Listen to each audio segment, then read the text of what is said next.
크신 은혜가 오늘 주님 앞에 나와 경배를 드리는 여러분들에게 충만하기를 주의 이름으로 축원을 드립니다. 오늘 본문을 통해서 어떤 어려움도 이기게 하신다. 사람은 참 약한 존재입니다. 우리는 인생을 살아가는 동안 누구나 다 어려움이 없기를 바라고 평탄하게 행복하게 살기를 바라지만, 그러나 이 세상은 여러 가지 말할 수 없는 죄악과 환경이 우리를 그대로 내버려 두지 않습니다. 그래서 살아가는 가운데 우리가 느끼는 것은 우리는 참 약한 존재다, 연약한 사람이다. 그래서 오늘 본문은 뭐라고 말씀하고 있느냐 하면 질그릇이라고 우리 인생을 표현합니다. 질그릇은 흙으로 빚어서 만든, 우리나라로 말하면 옹기그릇과 같은 흙으로 빚은 만든 그릇이 질그릇이죠. 근데 이 질그릇은 약하기 때문에 어떤 모서리나 또 강한데 부딪히면 충격을 주면 깨어져 버리고 금이 가버리고, 약하게 그저 떨어뜨려 버리면 깨어지는 거죠. 뭔가 조심하지 않으면 깨어지는 거죠. 그런데 문제는 오늘 성경에 예수님이, 오늘 성경에 우리는 질그릇과 같은 부족한 사람들이지만 우리 안에 이 보배를 가졌으니, 이 보배는 예수님이 우리 인생의 보배가 되고, 예수님을 우리가 영접하고 예수님을 믿고 예수님을 따라 살면 우리는 보배를 가진 질그릇이기 때문에 이 질그릇 자체는 가치가 질그릇으로의 가치가 아니라 예수님이 계시기 때문에 예수님의 가치를 갖고 있는 존재가 된다는 것이죠. 그래서 여러분의 가치는 여러분들이 갖고 있는 여러분 자신의 가치가 아니라 여러분 속에 예수님이 계시기 때문에 여러분들은 예수님의 가치를 가지고 이 땅에 살아가고 있는 것입니다. 믿습니까? 우리는 예수 믿고 하나님의 자녀가 되었고 천국 백성이 되었고, 이제는 예수님이 우리와 함께 하시기 때문에 우리는 예수의 가치를 가지고 살아가는 자들이다 라는 믿음을 가지고 승리하며 나아갈 수 있는 은혜가 있기를 바랍니다. 저는 지난 주간 한 주간 참 힘든 주간을 보냈습니다.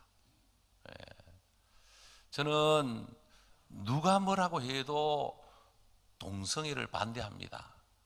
왜냐하면 동성애는 죄이기 때문에, 성경에서 죄는 우리가 멀리해야 되기 때문에, 옛날이나 지금이나 죄로 말미암아 타락한 문화, 인간이 심령이 병들고 타락하면 이런 범죄 행위가 나타나게 되는 거죠. 그러나 또 한 가지는 동성애는 하면 안 되고 죄지만 그 죄악 가운데 빠져서 헤매이고 허덕이는 사람들도 예수 믿고 구원을 받아야 됩니다. 이게 양면성을 갖고 있는 것이죠. 우리 교회는 동성애자가 없기를 바랍니다. 앞으로 동성애하는 일이 있어서는 안 되겠죠. 그래서 우리는 오직 진리이신 예수님을 믿고 예수님을 믿는 믿음 안에서 살아가는 것이 우리의 삶입니다. 그런데 문제는 뭐냐? 자, 예수를 믿는 우리가 예수님을 믿고 살면 만사 형통이라고 했는데 아무런 문제가 없고, 예수 믿는 사람들에게는 고난도 어려움도 실패도 아무것도 없어야 되는데, 오늘 성경에 보면 예수 믿고 살아가는 사람임에도 불구하고 여전히 우리를 공격하는, 오늘 보면은 8절 9절 말씀을 우리 같이 한번 읽어볼까요? 8절 9절 시작. 우리가 사방으로 우겨쌈을 당하여도 쌓이지 아니하며 답답한 일을 당하여도 낙심하지 아니하며 박해를 받아도 버림받지 아니하며 거꾸로 뜨림을 당하여도 망하지 아니하고. 아니, 우리 안에 심히 큰 보배를 가졌는데, 질그릇 같은 우리 안에 심히 큰 보배, 예수님이 우리와 함께 하시고 예수님이 우리 안에 계시는데, 그런데 질그릇 같은 우리를 끊임없이 공격하는 세력이 있다는 겁니다.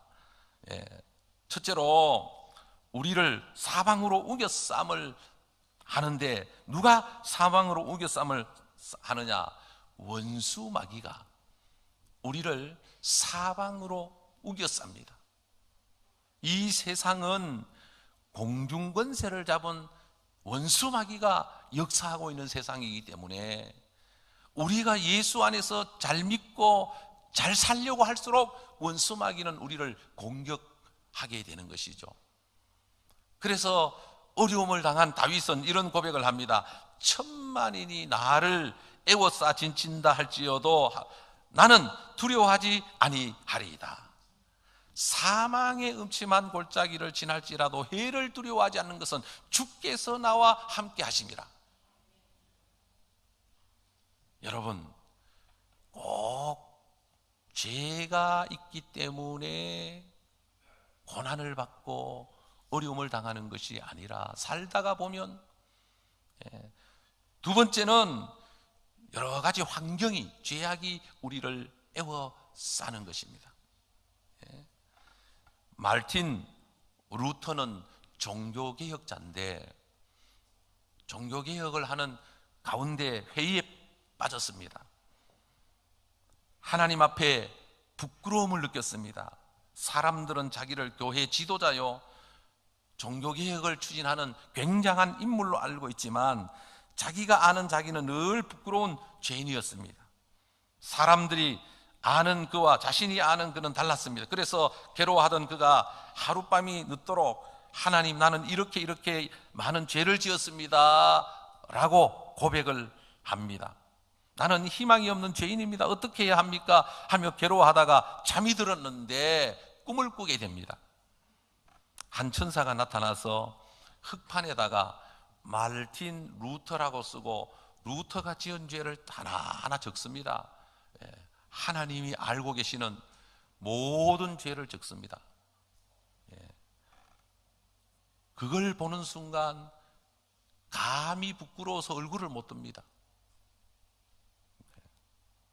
그런데 그때 루터는 외마디 소리를 칩니다.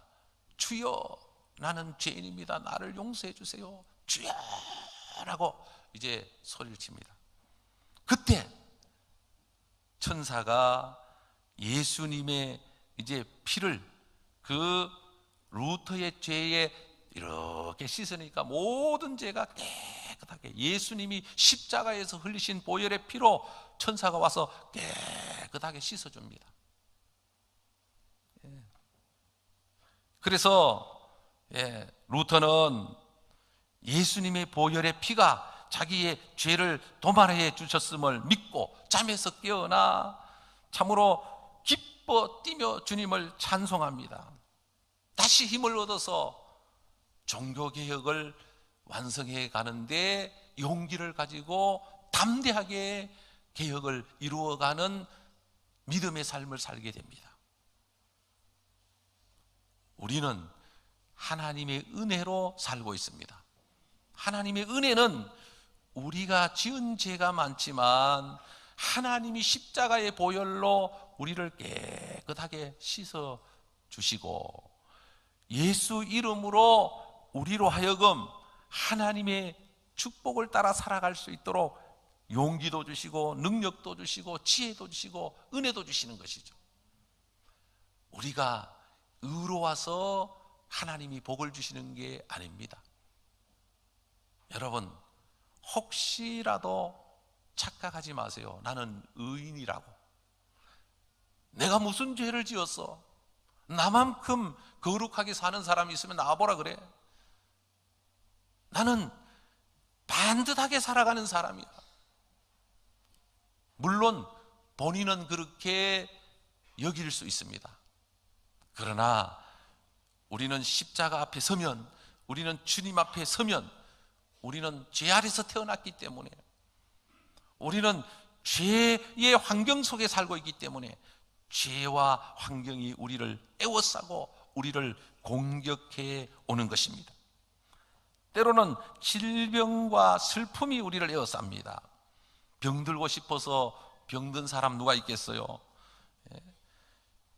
여러분, 우리가 슬퍼하려고 슬퍼하는 사람 누가 있습니까? 살다가 보면 원치 않는 질병이 공격하기도 하고 여러 가지 슬픔이 파도처럼 우리에게 밀려오기도 합니다. 이사야 53장 4절에 그는 실로 우리의 질고를 지고 우리의 슬픔을 당하였거늘.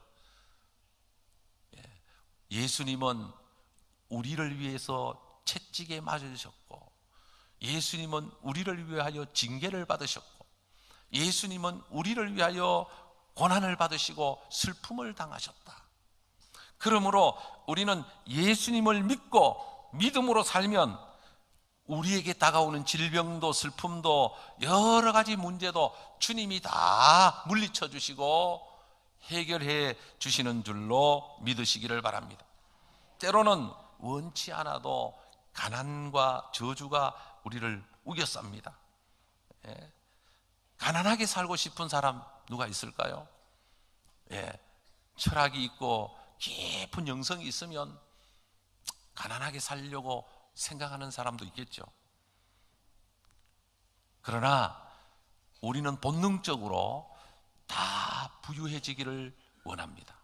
특히 예수 믿는 사람들은 부유하게 살아야 된다고 성경은 말씀하고 있습니다. 왜냐하면 고린도후서 8장 9절에 우리 주 예수 그리스도의 은혜를 너희가 알거니와 부요하신 자로서 너희를 위하여 가난하게 되시면 그가 가난함을 인하여 너희로 부욕해 하려 하심이니라. 주님이 가난하게 되시면 우리를 부욕해 하려고, 주님이 가난하게 되시면 우리를 부욕해 해서 부요한 우리가 주님의 이름으로 가난해질 때 또 다른 가난한 사람들을 부욕해 할 수 있는 은혜가 임하게 되는 것이죠. 그래서 하나님이 교회를 부욕해 합니다. 하나님이 믿는 사람에게 부요함을 주십니다. 왜요? 가난한 사람들을 부욕해 하려고. 예수님이, 하나님이 스스로 친히 가난하게 되시면 우리를 부욕해 하시려고. 부모가 가난하게 되면 자식이 부유하게 살도록, 어렵게 힘들게 땀 흘리면서 등짐지고 번 돈으로 자식이 대학 가도록 자식의 뒷바라지를 하는 게 부모의 마음이죠. 우리는 가난하게 살았지만, 비록 나는 가난하게 살았지만 너희들만큼은 부유하게 살아라, 너희들만큼은 축복되게 살아라, 너희들만큼은 행복하게 살아라, 너희들만큼 무시당하지 말고 살아라. 이게 부모의 마음이죠. 여러분, 예수 믿는 사람은 이런 마음을 가질 수 있기를 바랍니다. 내가 비록 가난할지라도 너희들이 부유해질 수 있다면, 내가 가난하게 되면 너희들을 부욕해 하려 함이라. 주님이 우리에게 말씀하고 있는 것입니다. 여러분, 죽음의 세력이 우리를 우겨쌉니다. 우리를 그냥 죽음으로 몰아가려고 하고 절망과 낙심에 빠지게 만듭니다. 세상은 누구도 죽음을 이길 수가 없습니다. 아무리 돈이 많은 부자도, 절대 권력을 가진 지도자도, 아무리 많은 공부를 한 박사라고 할지라도 성인 군자라고 할지라도 이 죽음을 초월할 수는 없습니다. 죽음이 때로는 그 사람을 애워싸지요. 우겨쌈을 당하게 하죠. 죽음이. 그러나 죽음을 이기신 분은 딱 한 분이 계십니다. 예수님이십니다. 예수님은 이 땅에 오셔서 죽으셨지만 그러나 죽음을 이기시고 부활하셨습니다. 그러므로 우리도 죽음을 이길 수 있는 유일한 길은 예수님을 믿고 사는 길밖에는 없습니다. 여러분, 거꾸로 뜨림을 당하고 죽음이 우리를 공격한다 할지라도 결국은 우리는 예수 이름으로 승리하게 하신다라는 그런 말씀입니다. 자, 그 다음에 두 번째로 보면 우리가 사방으로 우겨쌈을 당하여도 쌓이지 않으면 답답한 일을 당하여도 낙심하지 아니하며, 답답하다는 것은 어쩔 줄 모르는 상태, 문제가 해결되지 않는 상태, 문제가 풀리지 않으면 답답하죠. 문제가 풀리지 않으면, 앞이 보이지 않으면 답답하죠. 세상을 살면서 우리의 갈 길이 막연하면 가슴이 답답해 오는 거죠. 사방을 살펴보아도 피할 길이 없고 대책이 없으면 답답한 거죠. 그러나 예수님이 우리의 피난처요 요새가 되기 때문에 우리는 예수님을 믿고 믿음으로 살아가면 우리는 답답한 일을 당하여도 낙심하지 않는다. 답답한 일을 당하여도. 사람이 어려움을 당하면 낙심하게 돼요. 어려움을 당하면. 저도 이번에 어려움을 겪어보니까 별 생각이 다 들더라고요. 별 생각이. 자살하는 사람이 이해가 되더라고요. 아, 저 사람이 얼마나 힘들었으면 자살을 했겠나. 우리는 자살이 죄라고 생각해서 무조건 막 지옥 간다라고 이제 표현을 합니다만, 얼마나 힘들었으면, 얼마나 괴로웠으면, 그래도 믿는 사람들은 자살을 하면 안 되죠. 예수 믿는 사람들은 생명의 주인이 하나님이시기 때문에 답답한 일을 만나도 그 답답한 일 때문에 실족하거나 낙심해서는 안 되죠. 우리가 어려움을 당하는 것은 오직 주님을 바라보고 주님을 의지하면 그 모든 어려움에서 건져주시는, 승리하게 하시는 하나님을 바라보고 하나님의 이름으로 승리하게 하기 위한 하나님의 뜻이 담겨져 있는 것입니다. 여러분, 혹시 여러분 가운데 답답한 일을 만난 사람이 있습니까? 돈 문제로, 건강 문제로, 자식 문제로, 관계 문제로 풀리지 않는, 주님을 바라보고 주의 이름을 부르고 주님을 의지하고 주님께로 나아갈 수 있기를 바랍니다. 세상에 우리에게 어떤 다가오는, 우리를 올가매고 우리의 앞길을 가로막고 우리를 공격하는 어떤 문제도 예수님의 이름으로 다 풀리게 되어 있습니다. 예수님의 이름으로 안 되는 것이 없습니다. 그 다음에 세 번째로는 박해를 받아도 버림받지 아니하며, 박해를 받아도, 여러분 박해를 받아본 적이 있나요? 핍박을 받아본 적이 있나요? 제가 이번에 박해를 받아보니까 보통 힘드는 게 아니에요.